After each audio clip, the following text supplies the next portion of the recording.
ഇന്നലെ തന്നെ ചെക്ക് ചെയ്തിട്ട് വിടാൻ പറഞ്ഞു. അതൊന്നുകൂടെ ചെക്ക് ചെയ്ത് നോക്കാം.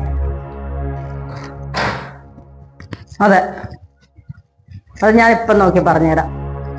ആ എൻട്രി ഒക്കെ കംപ്ലീറ്റ് ആക്കിയതല്ലേ? അത് ചെക്ക് ചെയ്ത് നോക്കിക്ക ഒന്നുകൂടെ. എനിക്കൊരു കാര്യം പറയാം. പോയി ഡ്രസ്സ് മാറിയിട്ട് വാ. ഡിലേ ആക്കാതെ വേഗം ചെയ്ത് നോക്ക. പെട്ടെന്ന് തന്നെ നോക്ക. ക്ലിയർ ചെയ്തൊന്ന് വേഗം.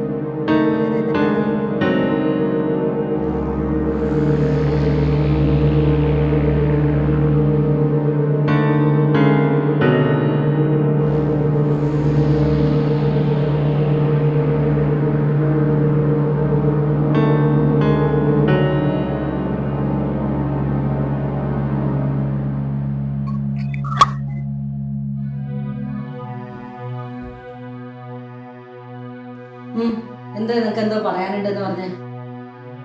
അമ്മ, അത് ഞാനിന്ന് സ്കൂളിൽ വിട്ട് വീട്ടിലേക്ക് വരുന്ന വഴിക്ക് ഒരാൾ എന്നെ ഇങ്ങനെ തുറിച്ചു നോക്കുമായിരുന്നു. അയാളെ കാണുമ്പോൾ തന്നെ പേടിയാവും. എന്താ ഒരുമാതിരി ഒരു വൃത്തികെട്ടൊരു നോട്ടം. അതുകൊണ്ട് അമ്മ എന്നെ നാളെ മുതൽ സ്കൂളിലേക്ക് കൂട്ടാൻ വരുമോ? അയാൾ നിന്നെ എന്തെങ്കിലും പറഞ്ഞോ? ഇല്ല, പക്ഷെ അയാളുടെ രീതിയും നോട്ടമൊക്കെ കണ്ടപ്പോൾ എനിക്ക് പേടിയായി. മോളെ, പെൺകുട്ടികളെ വഴിയിൽ വരുമ്പോൾ പലരും പലതും പറഞ്ഞെന്നും പല ആംഗ്യങ്ങൾ കാണിച്ചെന്നൊക്കെ വരും. അതൊന്നും നമ്മൾ മൈൻഡ് ചെയ്യാൻ വേണ്ട. നമ്മൾ നമ്മുടെ കാര്യം നോക്കി നേരെ വീട്ടിലേക്ക് പോകുന്നുള്ളൂ. പിന്നെ ആരെങ്കിലും ഉപദ്രവിക്കാൻ വന്നാൽ അപ്പം പ്രതികരിച്ചോളണം. മനസ്സിലായ? അല്ലാതെ അമ്മക്കെന്നും കൂട്ടാൻ വരാനൊന്നും പറ്റില്ല.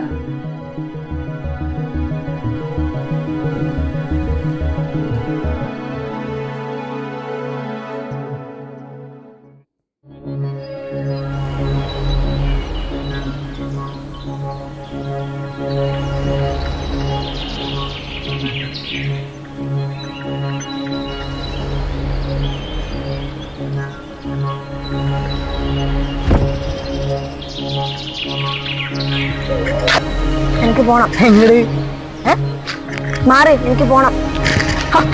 പോകുന്നു.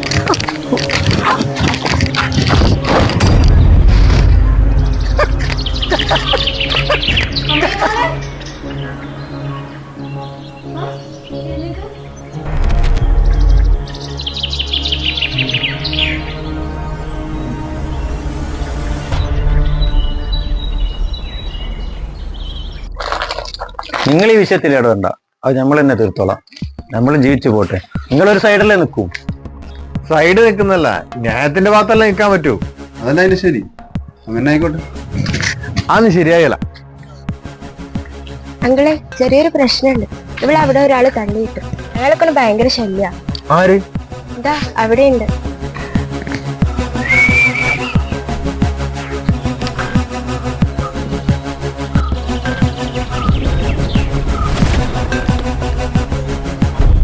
നീ പിള്ളേരുടെ വെക്കിട്ട് കയറിയോ? ഞാൻ കയറും. അത് എനിക്കല്ല.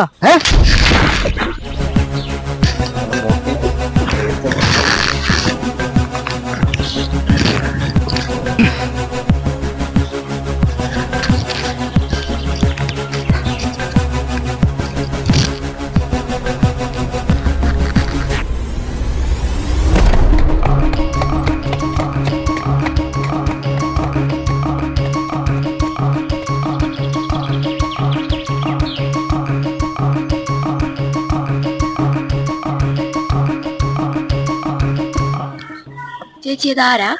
അതോ,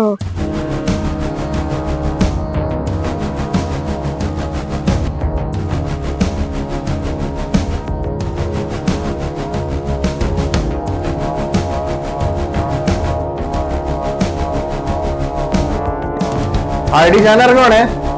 നീ നമ്മുടെ മോളെ സ്കൂളിൽ പോയിട്ടേ ആ ടി സി ഒന്ന് റെഡിയാക്കി വെച്ചോട്ടോ. ഇന്നൊരു സദാചാര കേസ് ഡീൽ ചെയ്യാനുണ്ട്. അവിടെ എന്തായാലും അടിയാവും. പിന്നെ 2 രാഷ്ട്രീയക്കാരുണ്ട്. എന്റെ കയ്യിലത്തെ അനുസരിച്ച് ഞാൻ 2 പൊട്ടിക്കും. അതോടെ എനിക്ക് ട്രാൻസ്ഫർ ഉറപ്പാ.